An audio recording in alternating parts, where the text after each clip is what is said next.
Hey, what's up guys? It's Austin with Momentum Digital. On today's episode of Momentum Mondays, I'm going to take you start to finish how we shoot a 360 virtual tour. Stay tuned.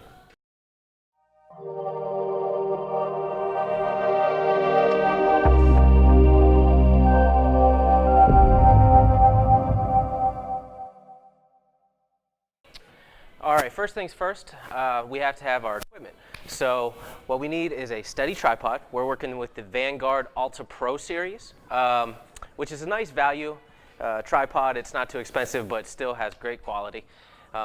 The panoramic head that we're using here, the tripod head, is Acrotech spherical, 90-degree increments here on the head, so it kind of snaps into place, which is extremely helpful whenever you're shooting a bunch of these different locations for the tour.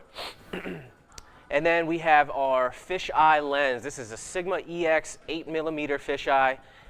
Very helpful to have a fisheye lens when you're shooting 360 tours. They have the greatest field of view, so that means less pictures that you have to take.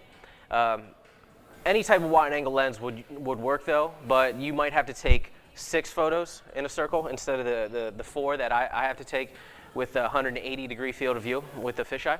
So, and then I'm shooting on my 5D Mark IV, so great resolution there.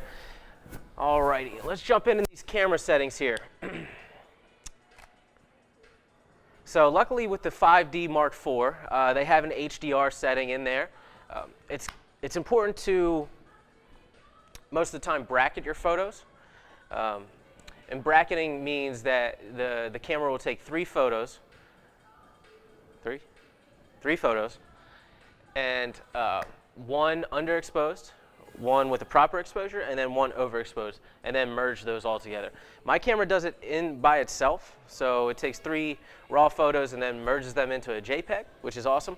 But I'll show you in post-production how you can do that in Lightroom as well, if your camera does not do that. So go in here. So every location is different, and you're going to have to set your camera settings accordingly. Once we're in HDR mode, the live view will not show you the actual lighting. It's going to show you what it thinks should be the proper lighting, which is a little bit frustrating at times, but all you have to really do is get your settings correct first, make sure the lighting is good before you turn it on to HDR mode, and that pretty much solves it. So it's important that you have a pretty high aperture value. So I normally always like to shoot on 8, f-stop of 8, and then ISO. Obviously you don't want any noise, so I normally try to, max I'll go is 400, which still, I mean, with this camera it's great. Very, very good light sensitivity. And then just adjust your shutter speed accordingly. Since the camera's on a tripod, you're not gonna have to worry about camera shake or anything like that. So you can go ahead and set it pretty low, because obviously with the f-stop value of 8 and a low ISO, it's going to be pretty dark. So normally it takes about shutter speed of about half a second. Yeah, it looks like half a second is going to give me the best results here. You can always kind of lighten things up in post-production as well, but you want to try to get it pretty much correct in camera. All right, so from here, we're just going to go in a circular pattern. It's also important to note that you shoot, first when you're on location, you want to clean everything up. Just make sure everything looks nice. Luckily, we're here and we work in Northern Liberties. They do a pretty good job of keeping everything pretty neat and tidy anyway. Also, you're going to want to kind of map out your area before you start. So get a general sense of the location. You always want to shoot in straight lines. So you don't want your person, whoever's taking the virtual tour, you don't want to have them going through walls, going through furniture, anything like that. So right now I kind of mapped it out. I got a general sense of this lobby area here. Basically, we're just going to go 1 from right here. We'll go down the line here. We'll have 1 from that location, and so on and so forth. So this area is pretty straightforward. Now, if you're getting into more narrow, confined spaces like houses, especially prevalent in real estate, then you might want to think about going with a different tripod setup. I've actually tried a mic stand before, which is awesome for editing it out of the photo. It's not much surface area to edit there, but it's also very flimsy. So you have to be very careful whenever you're using that. I don't know if I'd recommend that. I'm still experimenting with it, so we'll see how it goes. But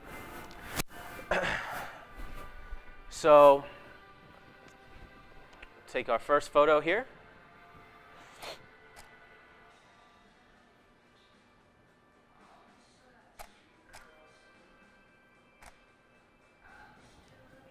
Rotate 90 degrees.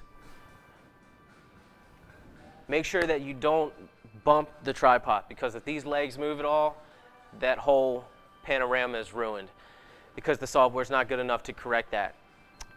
So just be very careful. If there's any ground vibrations or anything, the best option is just to go over, do it again, so that way you have no worries once you're done.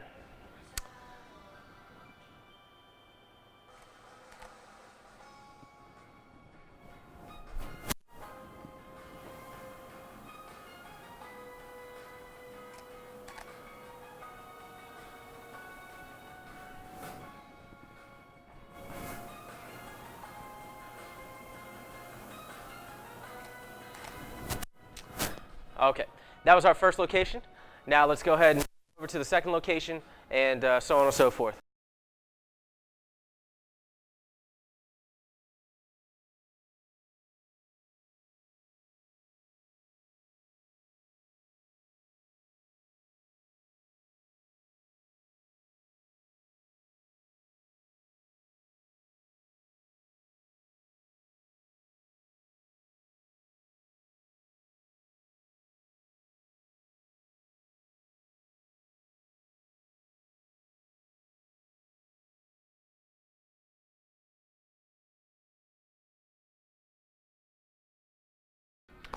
All right, so I just got done shooting around the lobby here. Let's go into post-production, and I'll show you how all the magic comes together. Okay, now that you've shot your fisheyes, you're ready to start editing. So I've taken them from my micro SD card, transferred them to my external hard drive, and if you think about it, I shot 6 locations. My camera spits out 4 images when they're bracketed, so it'll be 3 raw and then 1 combined into a JPEG. So 4 images per camera rotation, that's 4 times 4, that's 16 times 6 locations. I should have 96 photos. So let's just go in here and check.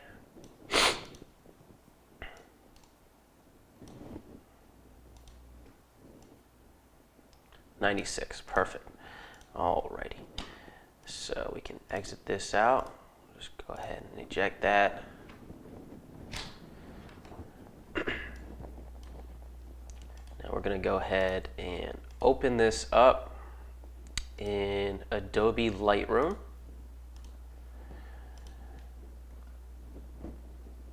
Now, like I said, you want to try to get the lighting as correct as possible in camera, but if there are any discrepancies, then we can fix them in Lightroom.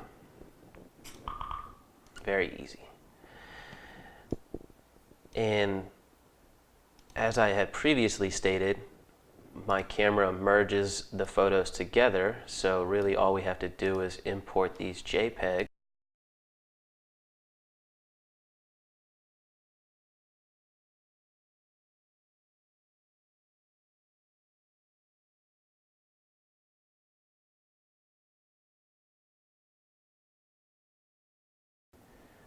So go over here to develop.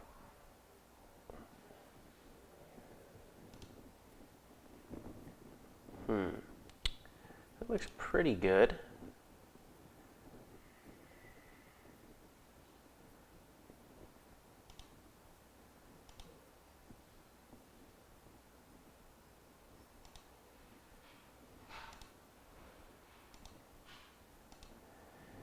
Yeah, so they're all looking pretty good here. Maybe we'll just take the exposure up just a little bit.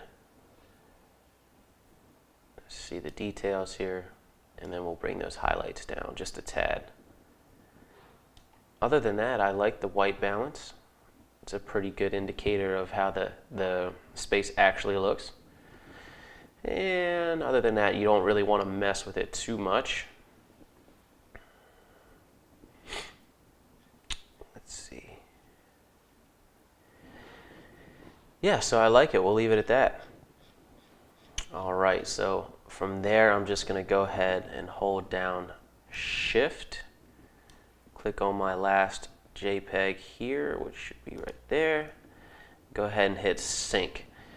That way you don't have to go one by one and edit all the photos. It just kind of makes a batch correction. And then we'll just go back and check a couple of these just to make sure they're good. Everything looks nice and lit. All right. Good stuff. Well, that was easy. Like I said, if you get it right the first time in camera, then you shouldn't have too much of a problem. Oops. All right, so for whatever reason, the merge is not working in Lightroom. I'm going to have to revisit that at a later date. But we'll work with what we've got. So we've already edited these for proper exposure. Let's go ahead and select all of them. Once again, we're just going down to the last one on our chain here. We're going to hold down Shift, click. That highlights all of them. Go up here to File, Export. So we want to choose a specific folder. I'm going to go here to the folder that I've already created, ready for PTGui. That's the stitching software that we use. So created a folder there just to keep everything in order. We're going to make sure it's in sequence, and then we're going to call this tutorial fish eyes. Awesome. So we want to make sure we don't want to resize the fit. We're just going to let it do its thing, whatever the size of the original, or I'm sorry, the JPEG that it created. Exporting 24 files. That's perfect. So while that's working, we're going to open up PTGui, and I'll make sure to put a link in the description for this software. You do have to pay for it. I think it's like $150 for the year. So if you're doing a lot of these, it's definitely worth the cost. So far, it's pretty much known within the 360 community that PTGui is the best stitching software. They have a lot of different features. And so I'm going to go ahead and make a tutorial just about PTGui, but for the meantime, since this is a broad overview, we'll just stick with the basic functions of the program. All right. Okay, so all of my files have been exported now. Let's open up the software. Now we'll go ahead and load images. Let's figure out where we have these stored here. All right, so let's just select the first 4. Go ahead and open them up. And then the first thing we're going to do is go into the crop tab here. And we just want to make sure this circle is pretty much to the outer limits of the photo here. All right, that looks pretty good. And we're just going to go ahead and record these numbers here. So on a piece of paper or whatever, if you can just remember them. So that's -40. Right is 4520, top 1116, and then the bottom is 5676. All right, perfect. So we'll go back into the project assistant and hit align images. Alrighty. So that's going to generate your control points, and that looks pretty darn good to me. So, yeah, you can come in. So,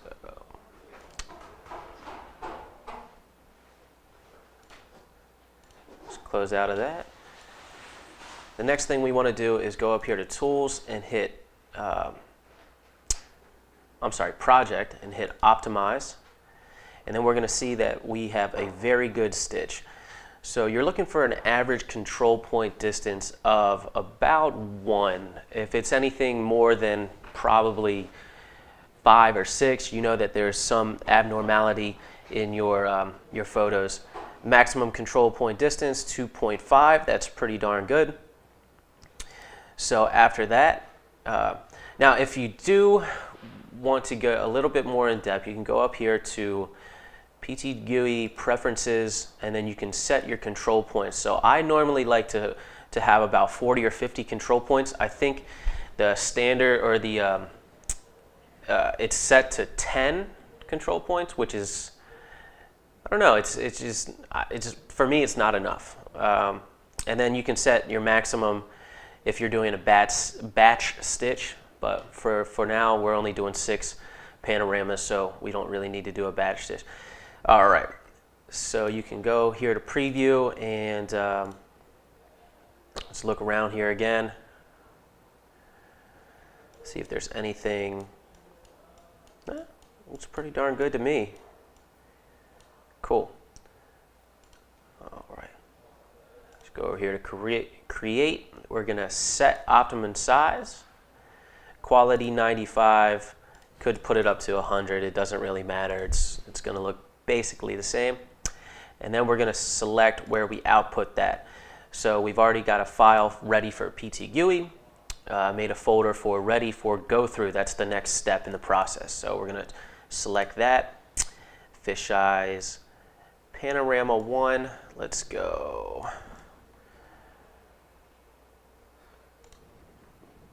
Panorama 1. There we go.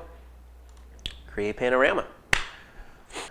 All right, perfect. So let's just go back here and make sure that it is saved. Boom, there it is. Awesome. Looks like it's great quality. All right, so go back into source images, and we're just going to remove these, and then we'll load our next set.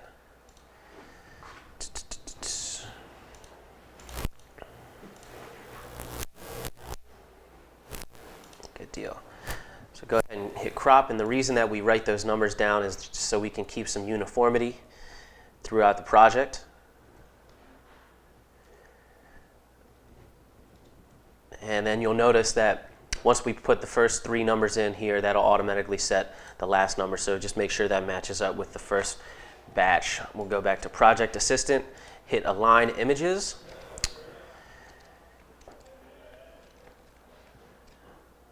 Awesome. Looks pretty good here. Once again, go up to Project and hit Optimize, and we'll see that it is, all of our numbers are in line. As long as that says very good, you should be good to go.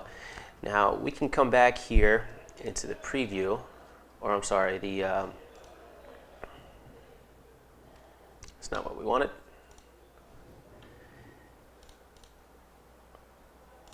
I said editor, and then up here we can look at the lines. So these are the where they're stitched. As long as we don't see any shifts in perspective or any parallax there, then we should be good to go. And you can always hit the magnifying glass, go into the detail viewer, and check along those lines, make sure everything is in order.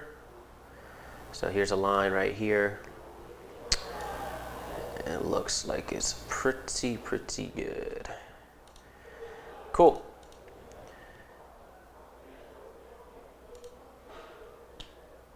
Save that as number 2. And hit create panorama, and it'll stitch it together. So I'm going to fast forward through this here a little bit. I've only got 6 to do, so I'll be back in a second.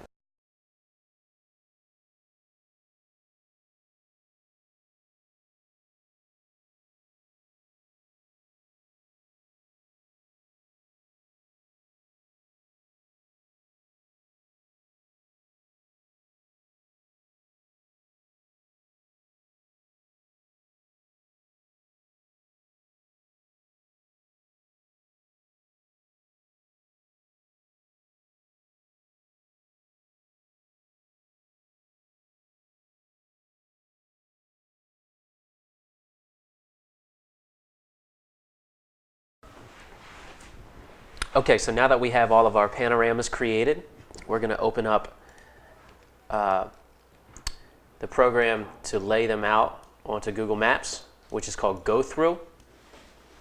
So go here to gothrough.co. We're going to choose Sign In with Google. And it's a company account, so we use this Google account. And then,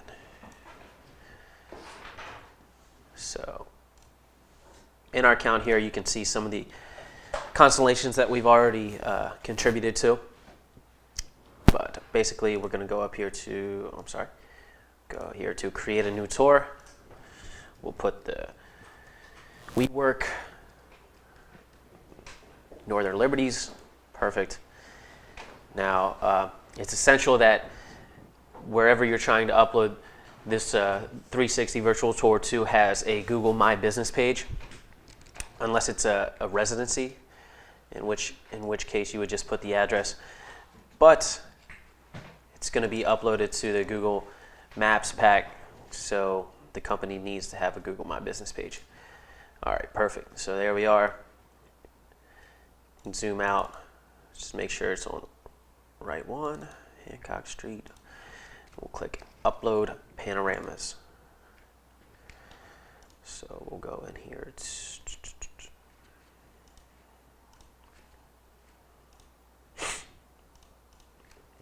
We've got our 6 panoramas here. Open that up, and it'll start uploading. Okay, so now that our panoramas have finished uploading, it's time to lay them out. So we're going to go in here, hit Done. So it's a good idea to map out your location beforehand. That way you're aware of where the entrance is and also the general direction in which your panoramas must go. So we'll hit Moderate.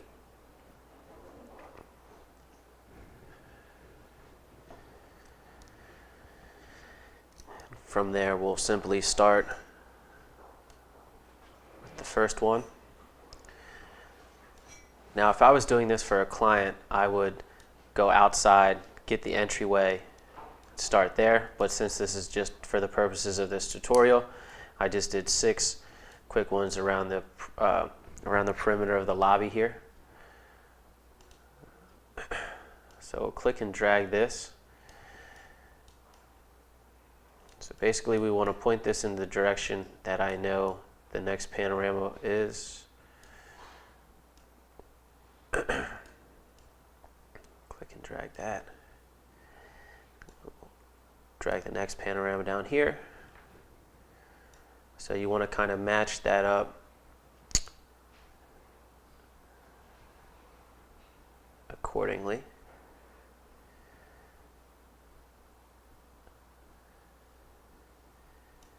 Now I know that it should be roughly about here, just based on the layout of the building.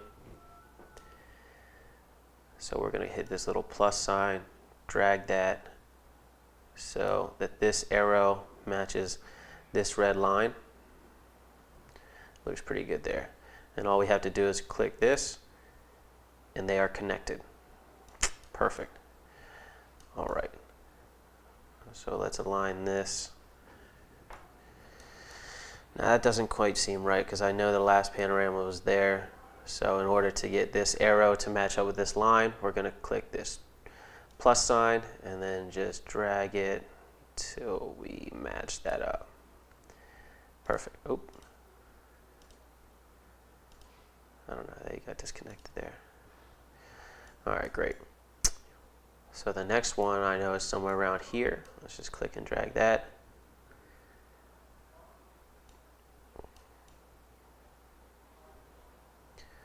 Should go something like this.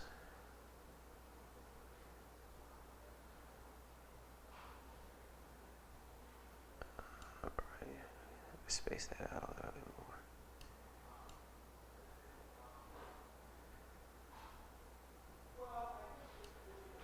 Good, so that looks pretty accurate. Oops.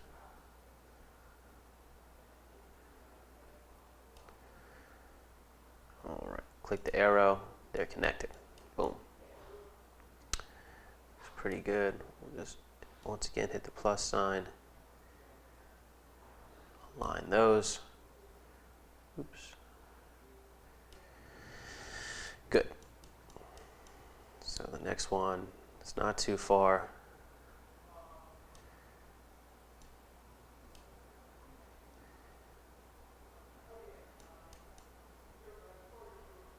So this looks pretty good. All right. Nice. So we can go back, just check, make sure everything's lining up properly. It seems like we're a little bit off, so I'm just going to go in here and adjust that slightly, like that. Cool. All right. Next one I know is in this direction.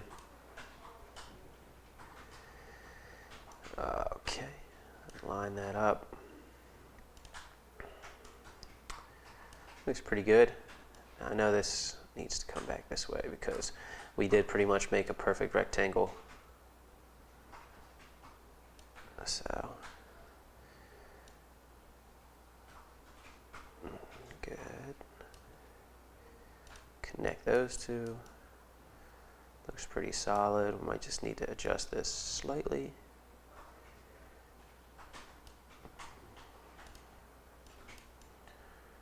Okay, cool. Get back over here and then we'll connect the last one. Now I know that number 3 and number 6 were basically right across from each other, so we'll kind of drag this node here just to make sure it's lining up with 3 right across from that basically. Cool. Good, good.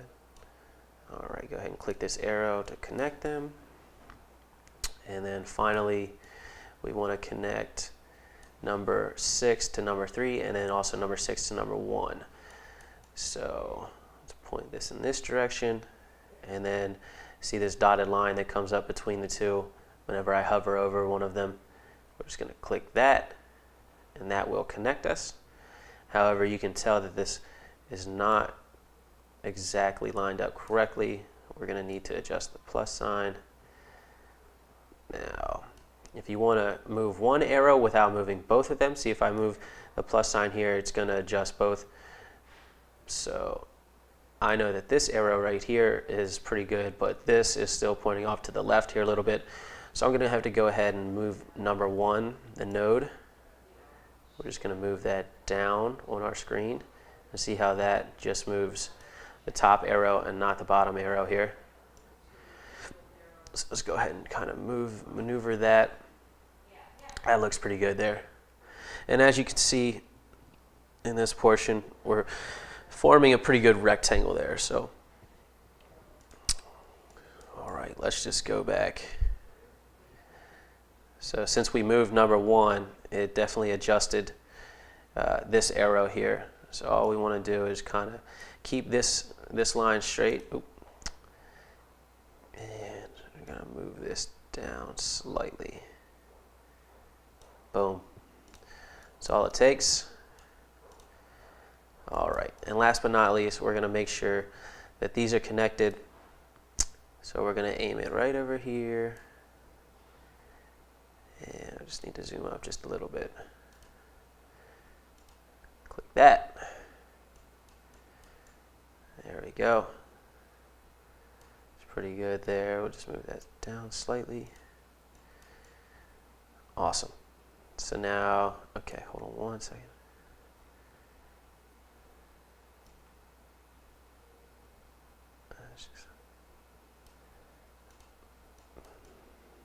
All right, looks pretty good.